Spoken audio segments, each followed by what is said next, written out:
മറയൂർ എന്ന് കേൾക്കുമ്പോഴേ നമ്മുടെ മനസ്സിൽ ആദ്യം വരുന്ന ഒന്നാണ് മറയൂർ ശർക്കര.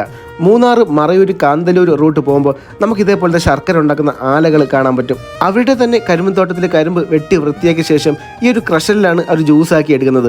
ആ ഒരു ജ്യൂസാണ് ഒരു പൈപ്പ് വഴി ഈ ഒരു ബാരലിലേക്ക് പോകുന്നത്. കരിമ്പിൻ്റെ ജ്യൂസിൻ്റെ കളർ ഇങ്ങനെ എന്താണെന്ന് ചിലപ്പോൾ നമുക്കൊരു ഡൗട്ട് ഉണ്ടാവും.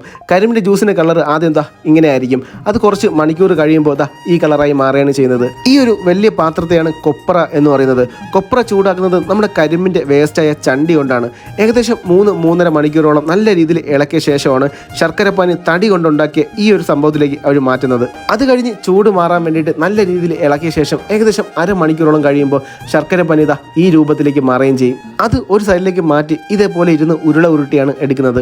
ഇതാണ് മറയൂർ ശർക്കരയുടെ ഫൈനൽ സ്റ്റേജ് എന്ന് പറയുന്നത്. 1 കിലോ ശർക്കരയ്ക്ക് 80 രൂപയാണ്. അതുമാത്രമല്ല ചോക്ലേറ്റ് ശർക്കരയും ഏലക്കയിട്ട ശർക്കരയൊക്കെ നമുക്ക് മേടിക്കാം. പിന്നെ അവിടെ നിന്ന് തന്നെ 20 രൂപ എടുത്താൽ നല്ല കരിമ്പിൻ്റെ ജ്യൂസും കുടിക്കാം.